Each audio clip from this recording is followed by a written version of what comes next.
¿Dónde está el paraíso que buscamos los dos? ¿Dónde está la vergüenza desnuda, la maja vestida por puro pudor? ¿Qué pasó con los otros? Dime dónde quedó. Hola, bienvenidos a Verdades Convencionales. Estamos en un momento para conversar sobre los nuevos retos que se enfrentan al país, y probablemente uno de ellos es hablar de política en serio.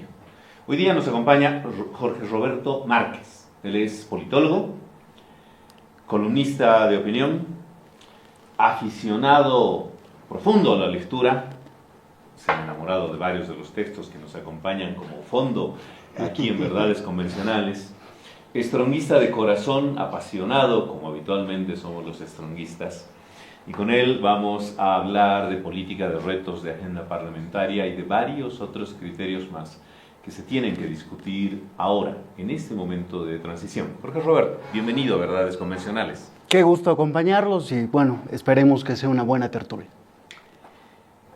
La política es una herramienta esencial del ser humano que vive en un mundo de ideas. La realidad solamente es comprensible con la explicación ideológica del ser humano. Y la política se ha convertido probablemente en una de esas ideas más importantes porque es la realmente transformadora a largo plazo de cómo se va construyendo la cotidianidad. En este momento de transición de un proceso político a la conclusión de 20 años de un proceso político que evidentemente comenzó con unas premisas sustanciales, pero que fue perdiéndose en el proceso, generando un gran rechazo social, más otro montón de críticas.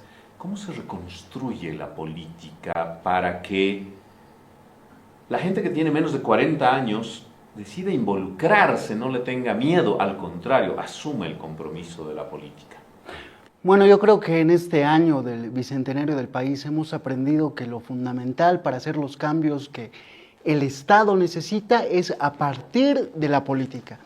¿Y a qué me voy con esto?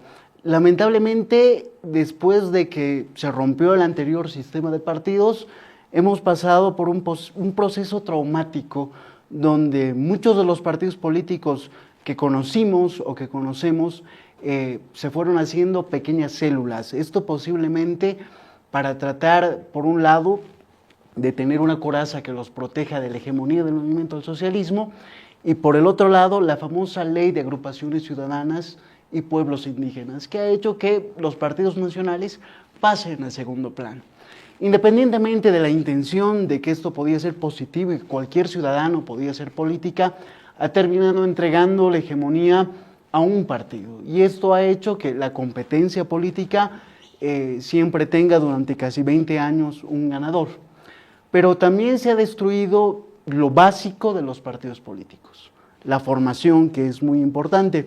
Usted que nos está viendo en su casa, tiene alguna profesión o sabe hacer algo, sabe cómo armar una cosa, o si es carpintero o si es electricista, sabe el trabajo que tiene que realizar. En la política pasa absolutamente lo mismo y parece que con esta elección y estos resultados estamos volviendo a ver que aquello es positivo, que la política va más allá de lo que imaginamos y que el activismo tiene un límite. Todo aquel que quiere hacer política, independientemente de dónde venga, tiene que saber algunas cosas básicas. Y eso pues es algo que espero entendamos en estos 5 años. En esta cuestión que planteas como clave, que se ha desestructurado el sistema político con un conjunto de normativas, también creo que podemos hablar de que hay un problema a nivel global de desarticulación de la idea convencional del partido, ¿no?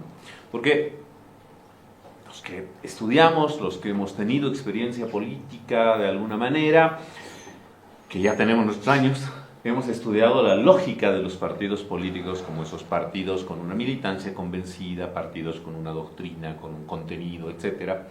Mientras que, por ejemplo, estas últimas elecciones, el partido político simplemente se convirtió en una sigla, en el cumplimiento de un requisito más del checklist para el registro.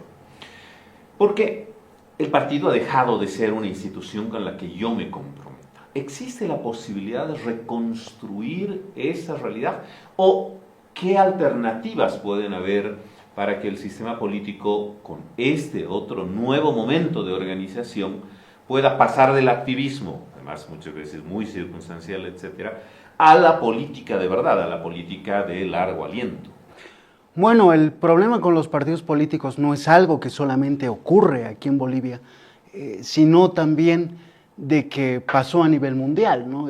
Uno de los claros ejemplos es, por ejemplo, el español, donde ante la pequeña decadencia que sufrió el Partido Popular y el Partido Socialista Obrero Español, aparecieron grupitos como Podemos, Ciudadanos y ahora pues actualmente los impresentables de Vox, pero que la gente ha vuelto a entender esa lógica y siguen siendo tanto el PSOE como el PP los partidos mayoritarios, porque no puedes entregarle tu futuro a un tercero que te llena de buenas intenciones. Eso es lo que pasó con Podemos y por eso se terminó autodestruyendo. Y Ciudadanos, digamos, como también que uno de izquierda y uno exactamente. de derecha, ¿no? Y le pasa a Sumar ahora, por ejemplo. Exacto. Y en el caso boliviano, una hegemonía de un partido grande, casi único, que tenía un rodillo parlamentario, donde no podía ver más allá de lo que en teoría la ideología demostraba. La última elección nos ha demostrado algo muy interesante. El problema en Bolivia no es ideológico. El problema en Bolivia es un problema de fe. Somos un país que espera, un país que cree y un país que quiere avanzar y seguir hacia adelante. Y eso es algo que no ha sabido leerlo el movimiento al socialismo, y eso es algo que no lo ha leído Evo Morales, Álvaro García Linera, ni nada parecido. Y esto también nos pone dudas sobre cuál es ese bagaje teórico ideológico. ¿Y a qué me voy con esto? El problema de Tuto, por ejemplo, en esta elección, se la puede parafrasear con una idea de Sergio Almaraz, que decía, parte de las élites y de los gobernantes del país no conocen Bolivia y viven viendo hacia afuera, hacia Europa, ¿no? en ese entonces. Y eso es, creo, lo que le faltó. Y la gran ventaja de Rodrigo Paz fue que también tuvo la capacidad de reconocer de que aquel donde mucha gente no puede llegar también es boliviano. Y esto nos demuestra de que gran parte de la sociedad, de la población indígena, mestiza, quechua, aymara, guaraní, todavía está con la esperanza de integrarse a esa ciudadanía que la ve por televisión. Y esto es un nuevo rumbo de esperanza para la reconstrucción de un nuevo país. Y eso debería llenarnos de orgullo, que a pesar de todas las peleas y confrontaciones, todavía estamos abiertos a poder nuevamente reconocernos y sentarnos en una mesa. Sin que sea exclusivo, seguramente, ese viaje que se hace, Rodrigo, pasa esos 230.000 kilómetros, que por si acaso sí es posible recorrer 230.000 kilómetros en este país. O sea, eso, sí, son 6 vueltas al planeta, pero evidentemente sí se puede recorrer, lo tengo comprobado, yo que soy viajero terrestre, y largos viajes en este país te significan fácilmente 2.000, 3.000, 4.000 kilómetros sin ningún problema. Pero esa es su presencia personal, entrando a casas, entrando a mercados, en pueblitos por aquí, por allá, desperdigados por esa diferenciación, puede haber sido un elemento realmente diferenciador respecto en general a todos los otros candidatos, y en la segunda vuelta respecto a Tuto, que claro, evidentemente se centró en unos espacios muy concretos y en una confianza de un lenguaje formal y por medios alternativos como redes, etcétera, pero que no trascendió la puerta de la casa cotidiana de la gente. Bueno, si algo podemos aprender de la campaña de Rodrigo Paz es que se fue a lo más básico de hacer campaña, ¿no? Tomó los consejos de Quinto Cicerón, el hermano de Marco Tulio Cicerón, que fue cónsul de Roma, que básicamente le explicaba que la mejor forma de ganar una campaña política es caminando el territorio, acercándose a la gente y dándole la mano. Jaime Durán Barba en una de sus entrevistas decía que la economía no importaba. En parte puede que tenga razón, porque la elección la ha ganado, por un lado, don Benjamín, un taxista que conoció a Rodrigo y que le comentó cuál era su situación y de cómo fue votando los últimos años, y con un chicle. Entonces, Puede que Durán Barba en parte tenga razón, pero esa cercanía que ha demostrado Rodrigo, de conocer el territorio, de estar con la gente, de saber seguramente los nombres de la gente de la tiendita o de la caserita del mercado, es lo que le ha dado tremenda ventaja, no solamente en la segunda vuelta, sino también en la primera. Y creo que es el único candidato de todos que tiene la capacidad de decir que ha recorrido el país, porque es algo que lo ha hecho desde que es senador. En su trabajo parlamentario, independientemente de aprobar leyes o fiscalizar, se ha dado el lujo, y ojo, esto todo aquel que quiere ser político y quiere ser presidente ya sabe cuál es la receta, debería de empezar a recorrer el país y a ver esa Bolivia que a veces no conocemos. En ese recorrido también seguramente escuchando a la gente, ha debido escuchar un poco el cómo muy pocos estructuras estatales, pero también estructuras sociales, se han apropiado de mucho de lo público. Esa es otra cuestión probablemente que hay que trabajar ahora, ¿no? Lo que son los bienes públicos, lo que es el espacio público, ese espacio que es de todos, pero que en muchos casos queda expropiado. ¿Cómo se puede reconstruir una relación positiva de la ciudadanía con lo público dentro de este gran marco del ejercicio de la política? Eso depende mucho de la visión que se tenga desde el gobierno, ¿no? El movimiento del socialismo quiso hacerle caso a su nombre y empezó a expropiar el ámbito público, no solamente con los sindicatos, sino también con los movimientos sociales, y a veces el manejo del Estado resulta ser muy complicado y alambicado. Rodrigo en su propuesta lo ha mencionado claramente: bienvenidos al mundo del capitalismo para todos, y destruir lo que se ha creado en estos 20 años, ¿no? El Estado tranca. Puedes surgir, puedes trabajar, puedes hacer lo que quieras, puedes hacer tu dinerito y platita, independientemente de que estés en el Estado o no. El Estado lo único que te tiene que dar es un marco general que debes de cumplir. Y esto posiblemente no solamente le va a caer bien a muchos informales, que son más del 80% de la gente trabajadora del país, sino también a los formales, por ejemplo, en el tema impositivo, que suele ser incluso cruel para los profesionales independientes, ¿no?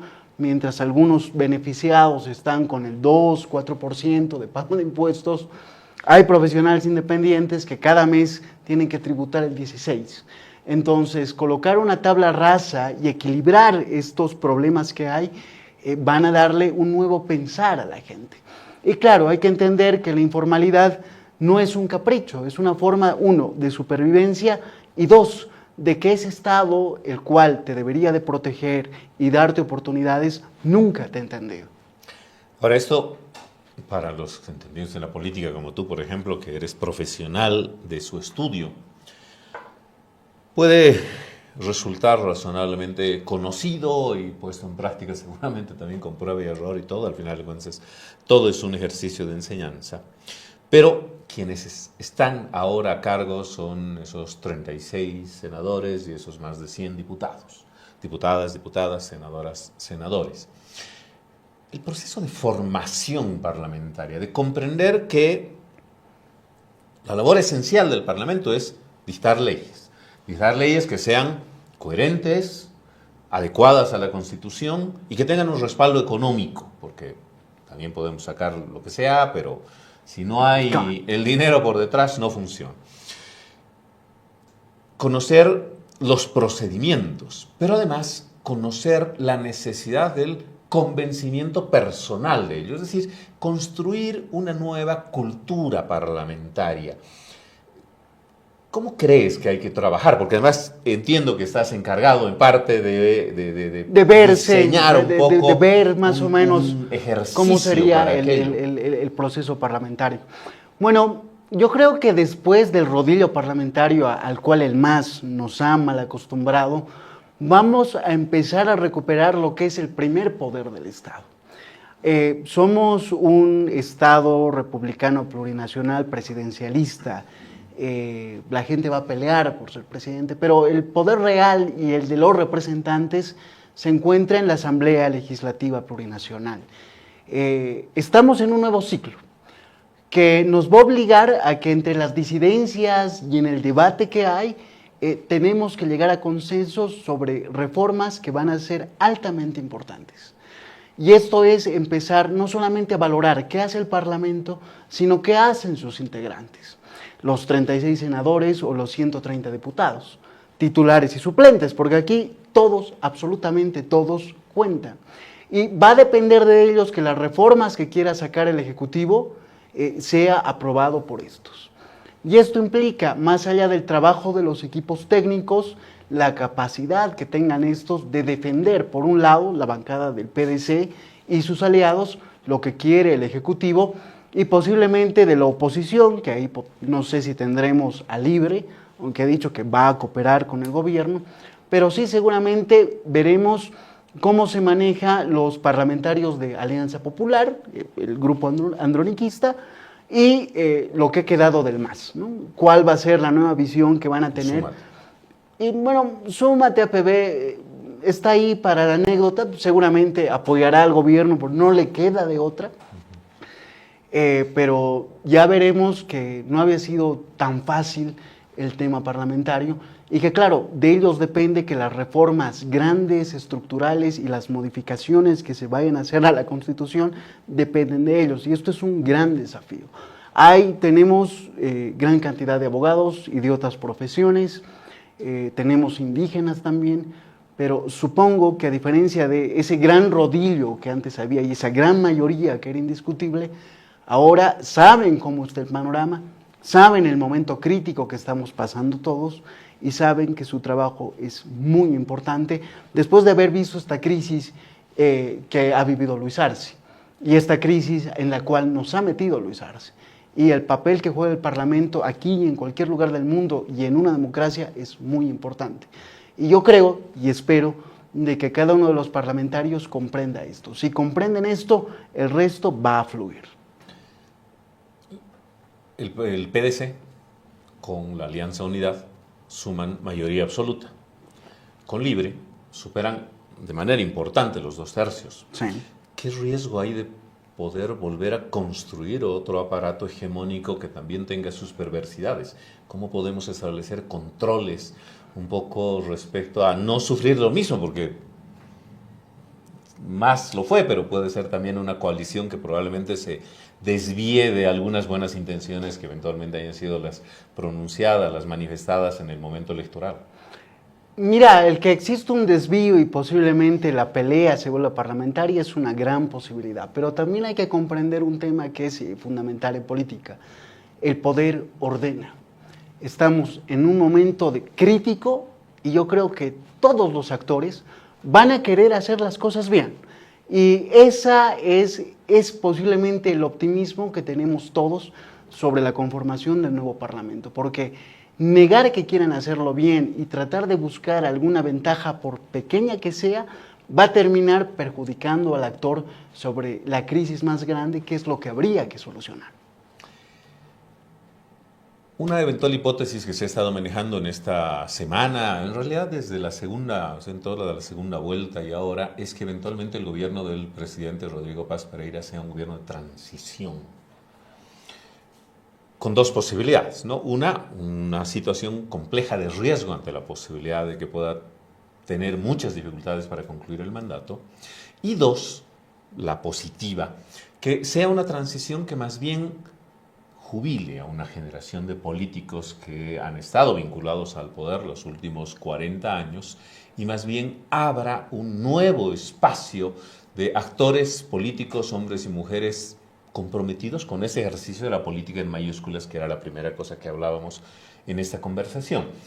¿Qué piensas concretamente sobre esos dos escenarios? Uno más complejo, riesgoso, conociendo además la volatilidad social y demás de nuestra sociedad, y bueno, respecto a la esperanza del segundo escenario. Bueno, hay que entender que más que un gobierno de transición es la inauguración de un nuevo ciclo político. Tenemos nuevos actores, una nueva forma de ver la vida y la política. Hemos pasado de la revolución marxista, leninista, guevarista, etcétera, etcétera, etcétera, tener de aliados a, como diría Jorge Quiroga, Cuba, Venezuela y Nicaragua, a hablar de un capitalismo para todos, que resulta que nadie está ofendido, ni en las zonas populares, ni en las áreas rurales, y a tener nuevos aliados como los Estados Unidos, la China y otras potencias que estaban ninguneadas por el gobierno del movimiento al socialismo. Pero aquí te lanzo una provocación un poco más. Venga. ¿Realmente esa alianza más allá del discurso ha sido real? O sea, ¿hemos tenido socialismo en esos 20 años? No, por diferentes factores. La suerte que tuvo el MAS fue que a todos los grupos de izquierda habidos y por haber en el país los colocó en una misma bolsa. Para no hablar de revolución, hablaron de indianismo y de indigenismo. Ahí se perdió el proceso revolucionario, ¿no? Eso es algo que no entendieron y es, bueno, la nula lectura incluso del Cachín Antesana, del péndulo ideológico y demás. Pero es un cuento que solamente se creyeron sus autoridades máximas. Pero también un electorado que siente que la elección de Rodrigo es la prolongación del comunismo. Pero eso es parte del macartismo y el hecho de no entender cómo se mueve este país, porque como lo mencionamos al principio, este país es un país de fe y de esperanza, ¿no? Que hay mucha gente que quiere integrarse y que quiere ser ciudadano, pero que no entiende la lógica y que el Estado y el gobierno no les ha dado la base para que se puedan integrar. Seguimos en eso desde la revolución, desde la Guerra Federal a principios de siglo, la revolución del 52, el multiculturalismo con Goni y el proceso del MAS que fue estanco. La gente quiere integrarse, no quiere que exista esa diferencia y esa es la gran base de la victoria de Rodrigo Paz. Este macartismo que lo hemos visto en campaña, de que si este es socialista, si este es comunista y demás, era fácil de repetir porque era simple, te simplificaba las cosas, no tenías que pensar mucho. Y la realidad ahora pues te demuestra otras cosas, ¿no? Resulta que el presidente electo dice que sí, vamos a pelear contra el narcotráfico, va a volver la DEA. Entonces, ya se van colocando los puntos sobre las is y viendo lo importante que necesita este país. Darle la libertad necesaria al ciudadano y que desaparezca este estado tranca en el cual nos hemos mal acostumbrado a vivir. Volvemos con la renovación, con la de la renovación, la esperanza de renovación. Dentro de la esperanza de renovación, internamente pensaba que lo mejor que podía pasar en la segunda vuelta es que gane Rodrigo Paz, porque la victoria de Rodrigo Paz iba a casi jubilar de manera obligatoria a diferentes actores políticos, ¿no? Supongo también por eso que es muy doloroso para Jorge Quiroga perder una nueva elección más, cuando posiblemente tenía la gran chance de su vida y que es muy difícil, exacto, que se vuelva a repetir. Claro. Y esto nos abre, por un lado, a lo importante que son los partidos políticos, a lo importante que es tener militancia, a lo importante que es que exista formación en este tema, para que la gente que quiera hacer política sepa, por un lado, qué está defendiendo, qué es lo que tiene que hacer y qué es lo que el partido le da y qué es a partir del partido lo que va a hacer. Mucha gente no sabe el papel fundamental que juega un partido político. Uno de los teóricos dentro de la ciencia política es David Easton y te decía que los partidos políticos trabajan con una especie de caja negra, ¿no? Ven los problemas que tiene la sociedad, la trabajan y después la lanzan como soluciones.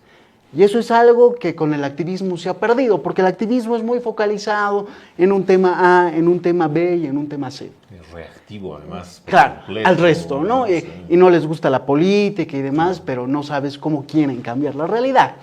Entonces, creo que estamos volviendo al momento de volver a repensar las cosas, de volverlas a entender y de poner en orden nuestro sistema político que ha tenido grandes cambios, así como la revolución del 52 hecho desaparecer a varios partidos. El movimiento al socialismo hizo algo similar. Curiosamente, entraron a la segunda vuelta partidos que son de la generación de la Revolución Nacional, como ser el Partido Demócrata Cristiano y el Frente Revolucionario de Izquierda, que terminó renunciando al maoísmo, se abrió la democracia, etcétera, etcétera, etcétera, pero que parece tuvieron una lectura más que interesante sobre la realidad que estamos viviendo y seguramente darán pues el pie para cambiar la ley electoral, la forma de sacar un partido político y de que exista competencia. Cuando hay competencia en una democracia, estamos hablando de una democracia sana. ¿Cuáles son, crees tú, algunas ideas principales de esas reformas que hay que afrontar? Bueno, se viene lo difícil y lo ha mencionado el presidente electo. Hay que abrir Bolivia al mundo y que el mundo venga a Bolivia. Y a partir de ahí no solamente estamos hablando de inversión que va a llegar, sino también estamos hablando de que lleguen los hidrocarburos, ¿no? El hecho de ver nuestra realidad y saber que vivimos en un mundo globalizado, yo creo que es un avance grande y eso se lo puede aplicar no solamente en el tema comercial, sino también en el tema educativo y así sucesivamente.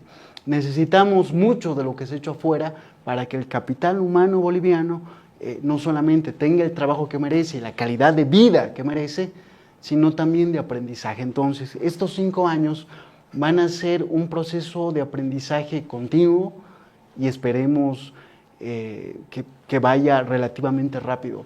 En Cochabamba tenemos empresas que hacen software, entonces estamos conectados por una parte al mundo, pero nos tenemos que terminar de abrir para realmente ver el mundo como es. Dejarnos de ver el ombligo. Dejarnos de ver el ombligo, sí. Un reto de Latinoamérica en su conjunto, ciertamente. Bolivia se enfrenta a problemas no más que ideológicos, esencialmente de fe. Probablemente es una de las frases más interesantes que hoy día Jorge Roberto Márquez nos deja. Porque es cierto, los bolivianos, las bolivianas, creemos mucho y por eso también nos comprometemos apasionadamente en estos momentos de crisis y de cambio. Hoy hemos estado con Jorge Roberto Márquez, comienzo por su pasión, stronguista de corazón, aficionado a la lectura, columnista de opinión, politólogo, estudiante de Javier Marías. Envidia de este entrevistador que ha tenido el gusto de tenerlo hoy día en Verdades Convencionales para tratar un poco de hablar de política, del cambio que viene. No, agradecido y esperemos que no sea la primera vez. Definitivamente. No, o sea, es la primera vez, no va a ser la última, ciertamente. Muchísimas gracias por seguirnos en Verdades Convencionales y estén atentos a las nuevas propuestas que les vamos a ir planteando en las siguientes semanas, porque algo que necesitamos en el país es hablar, es debatir, es conversar, es dialogar.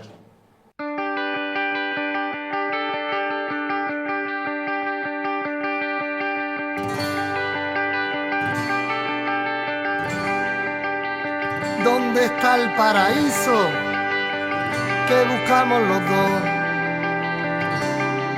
¿Dónde está la vergüenza desnuda, la maja vestida por puro pudor? ¿Qué pasó con los otros?